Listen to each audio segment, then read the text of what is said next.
Hello दोस्तों, आज आपका एमएस क्लासेस में फिर से स्वागत है। आज हम आपको ये डिफरेंट जनरल चीज़ें बताएंगे, जैसे एक से एक इकाई से दूसरी इकाई में कन्वर्जन है, एक टेम्परेचर पैमाने से दूसरे टेम्परेचर पैमाने में कैसे हम तापक्रम को बदलेंगे, ये है। और ऐसी कई चीज़ें हैं जो हमारे कैलकुलेशंस में काम आती हैं और बहुत ही फायदेमंद हैं, तो इसलिए हमें इनको जानना जरूरी है। छोटे छोटे सवाल इन पर पूछ देता है। अभी जैसे इसरो पूछा 104 डिग्री फ़ारेनहाइट को आप सेल्सियस में बदलिए, तो ये छोटी छोटी चीज़ें हैं, सबको आती हैं, लेकिन जैसे जिनको नहीं आती हैं उन्हें हम ये बताना चाहेंगे। जैसे ये आपका कौन सा पैमाना है? ये सेल्सियस पैमाना है, ये फ़ारेनहाइट पैमाना है, और ये र्यूमर पैमाना है, और ये केल्विन पैमाना है। इन चार पैमानों की तुलना की गई है। इन चार पैमानों की आप तुलना कराया गया है यहाँ पे, और उनके बीच में एक संबंध स्थापित किया गया है, जिस संबंध की सहायता से हम एक टेम्परेचर स्केल को दूसरे टेम्परेचर स्केल में कन्वर्ट कर सकते हैं, मतलब एक टेम्परेचर को एक स्केल से दूसरे स्केल में ले जा सकते हैं। तो ये आपको जानना है, जरूरी है। तो इसको आइए जानते हैं। पहले बेसिक पे इसके जाएंगे कि ये मान लीजिए आपका सेल्सियस स्केल है। ये वाला कौन सा स्केल है? सेल्सियस स्केल है। ये फ़ारेनहाइट स्केल है, ये फ़ारेनहाइट स्केल है, और ये र्यूमर स्केल है, र्यूमर स्केल है या केल्विन स्केल है, जो भी कह रहे हैं। और ये आपका केल्विन स्केल है, मान लेते हैं। इसका सेल्सियस पैमाने का ये सी यहाँ पे लिख देते हैं, यहाँ पे एफ लिख दीजिए, यहाँ पे आर लिख दीजिए, और यहाँ पे के लिख दीजिए। तो ये जो शुरुआती बिंदु है, इनिशियल पॉइंट जो है, ये सेल्सियस पैमाने का 0 डिग्री, और जो बॉइलिंग पॉइंट है यानी कि फाइनल जो बिंदु है वो 100 रहता है। मतलब ये सेल्सियस पैमाना आपको 0 से लेकर के 100 इतने 100 भागों में विभाजित होता है। फ़ारेनहाइट पैमाना आपका जो स्टार्ट होता है वो 32, और जो फाइनल होता है वो 212, यानी कि ये कितना 180 डिवीजन में विभक्त होता है। ये 100 डिवीजन हो गया, 100 डिवीजन, ये 180 डिवीजन में विभक्त रहता है। इसी तरह र्यूमर पैमाना 0 और ये 80, ये कुल 80 डिवीजन में विभक्त रहता है। और इस तरह से ये केल्विन पैमाना आपका कितना है?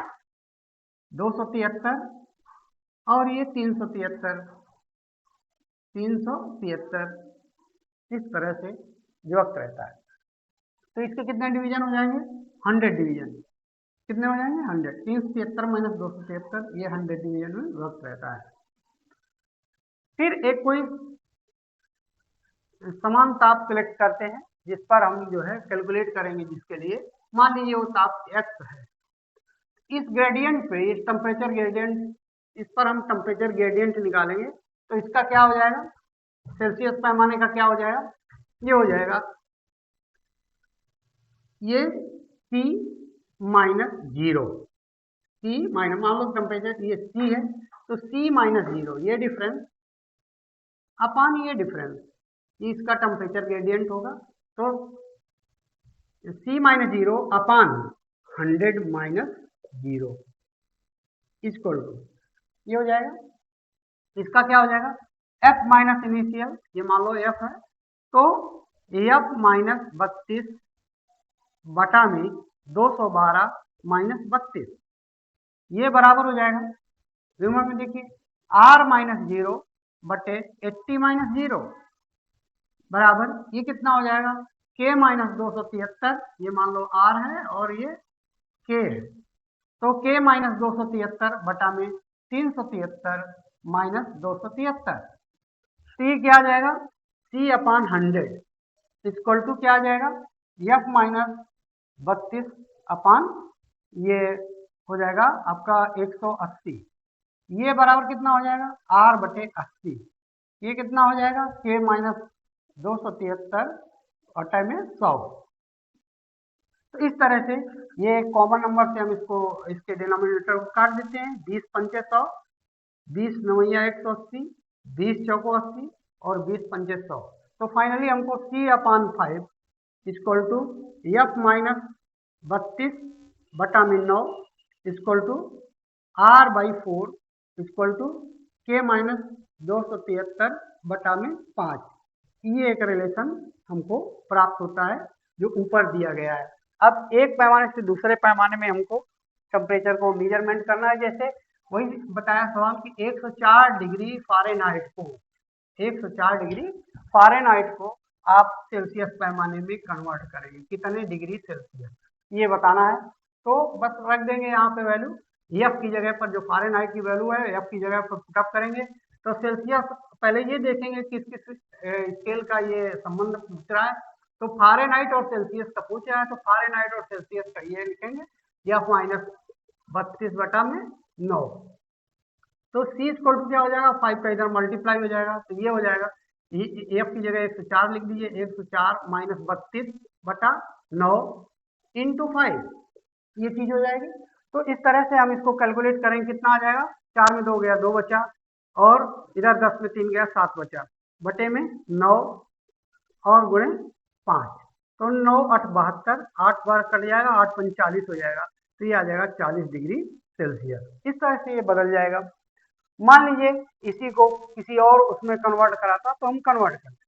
इसमें ढेर सारी प्रॉब्लम आती है, इस तरह की पूछी जाती हैं, और जो है हमें इसको कैलकुलेट करके निकालना रहता है। तो इस तरह से हम इसको कैलकुलेट करके निकालेंगे। इसी में ह्यूमन बॉडी का टेम्परेचर है, ह्यूमन बॉडी के टेम्परेचर को आपको बदलना है, मान लो फ़ारेनहाइट में, सेल्सियस में या केल्विन में, तो आप उसको बता सकते हैं कि कितना होगा। अब हम देखते हैं कि ये जो है हमारा पैमाना, ये क्या होगा, आगे आगे देखेंगे कि इसका पूछता है कि हिम बिंदु क्या है। हिम बिंदु सेल्सियस पैमाने का हिम बिंदु 0 और इसका बॉइलिंग पॉइंट जो उबलनांक है वो कितना है, ये 100। इसी तरह फ़ारेनहाइट पैमाने का हिम बिंदु कितना है, 32, और बॉइलिंग पॉइंट कितना है, ये 212। इसका 0 और बॉइलिंग पॉइंट 80, इसका 273 और बॉइलिंग पॉइंट 373। तो इस तरह से ये आपका सवाल पूछता है हिम बिंदु कितना है, बॉइलिंग पॉइंट कितना है। तो इस तरह से हम इसको जो है सॉल्व करके बता सकते हैं। ठीक है, नेक्स्ट है, नेक्स्ट आपका जो है जो कैलकुलेशन है वो क्या है कि जैसे हमें कोई यूनिट चेंज करना है, किसी भी उसका यूनिट चेंज करना है, तो सबसे पहले हमका ये मालूम होना चाहिए जो कि ये रिलेशन क्या है उसके बारे में। रिलेशन देखेंगे और रिलेशन के बाद फिर हम जो है इसको कन्वर्ट करेंगे। जैसे मान लो कि सबसे पहला हमें याद रखना है कि हमारी इकाई क्या है, छोटी है या बड़ी है, जिसमें हमें जाना है। तो छोटी या बड़ी इकाई के बारे में हम देखेंगे कि मान लीजिए आपका मीटर टू सेंटीमीटर कन्वर्जन है, मीटर टू सेंटीमीटर कन्वर्जन है। तो हमें मालूम होना चाहिए कि 1 मीटर में कितने सेंटीमीटर ये होते हैं, ये चीज हमें पता होनी चाहिए। फिर इसके बाद में पूछता है कि क्या है, जैसे मान लीजिए एक सवाल है कि 1 माइक्रोन में कितने सेंटीमीटर, 1 माइक्रोन में कितने सेंटीमीटर। तो हमें ये मालूम है रिलेशन कि 1 माइक्रोन में आपको कितना 10⁻⁻6 मीटर होते हैं। कितने मीटर होते हैं, 10⁻⁻6 मीटर होते हैं। तो सबसे पहला हम यही लिखेंगे कि 1 माइक्रोन बराबर 10⁻⁻6 मीटर, और फिर हमें जो रिलेशन मालूम है उसकी जगह पर, मीटर की जगह पर क्या लिख देंगे, सेंटीमीटर। फिर हमें याद आया कि अरे हम सेंटीमीटर से मीटर में जा रहे हैं, मतलब छोटी इकाई से बड़ी इकाई में जा रहे हैं। तो छोटी से बड़ी में जाने के लिए, छोटी इकाई से बड़ी में जाने के लिए, बड़ी इकाई में जाने के लिए क्या करेंगे, भाग देंगे। जो रिलेशन है उसका क्या करेंगे, भाग देंगे। और बड़ी से छोटी में आने के लिए क्या करेंगे, बड़ी इकाई से छोटी इकाई में आने के लिए, छोटी इकाई में जाने के लिए आप क्या करेंगे, गुणा करेंगे। किसका, रिलेशन का। अब जैसे यहीं पे है सेंटीमीटर से मीटर में जा रहे हैं तो क्या करेंगे, सेंटीमीटर से आप मीटर नहीं, ये आप जा रहे हैं, ये कहाँ से जा रहे हैं, मीटर से सेंटीमीटर में जा रहे हैं, क्योंकि मीटर हमें मालूम है, सेंटीमीटर में जा रहे हैं। मीटर सेंटीमीटर में जाने के लिए आप क्या करेंगे, गुणा करेंगे। तो 10⁻⁻6 इंटू मीटर की जगह हम सेंटीमीटर लिखेंगे। तो 1 मीटर में 100 सेंटीमीटर होते हैं, 100 का मल्टीप्लाई करेंगे तो यह आ जाएगा 10⁻⁴ सेंटीमीटर, मतलब 0.0001 सेंटीमीटर। इस तरह से ये हमारा कन्वर्ट हो जाता है। तो इसको हमें याद रखना है कि कैसे हम इसको कन्वर्ट करेंगे। मान लीजिए यहीं पे अगर पूछ लेता आपका 1 माइक्रोन में कितने किलोमीटर, 1 माइक्रोन बराबर कितने किलोमीटर, तो आप क्या करेंगे, क्योंकि हमें मालूम है कि 1 माइक्रोन बराबर 10⁻⁻6 मीटर होता है। कितना होता है, 10⁻⁻6 मीटर, ये हमें मालूम है। फिर हमें एक रिलेशन ये पता होना चाहिए कि 1 किलोमीटर में कितने मीटर होते हैं, 1 किलोमीटर में कितने मीटर होते हैं। तो ये हमें रिलेशन मालूम है कि 1 किलोमीटर बराबर 1000 मीटर ये होते हैं। फिर हम जानते हैं कि हम किस में जा रहे हैं, ये हमें मालूम है, तो मीटर से हम किलोमीटर में जा रहे हैं, अर्थात छोटी से बड़ी इकाई में हमें जाना है।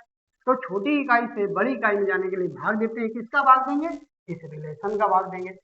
1000 का भाग दे दीजिए, 1 माइक्रोन बराबर हो जाएगा आपका 10⁻⁻6 बटे में 1000, इतना 1 किलोमीटर में कन्वर्ट होके आ जाएगा। तो ये बराबर क्या होगा आपका 10⁻⁹, 3 ये और घातें इसमें जुड़ जाएंगी माइनस की, तो ये हो जाएगा 10⁻⁹ किलोमीटर। इस तरह से हम एक इकाई से दूसरी इकाई में जा सकते हैं। तो इससे हम जो है हमें ये पता चलता है कि इस इकाई से हम दूसरे में जा सकते हैं। तो दोस्तों आज के वीडियो में हम इतना ही, और कल फिर से मिलेंगे। धन्यवाद।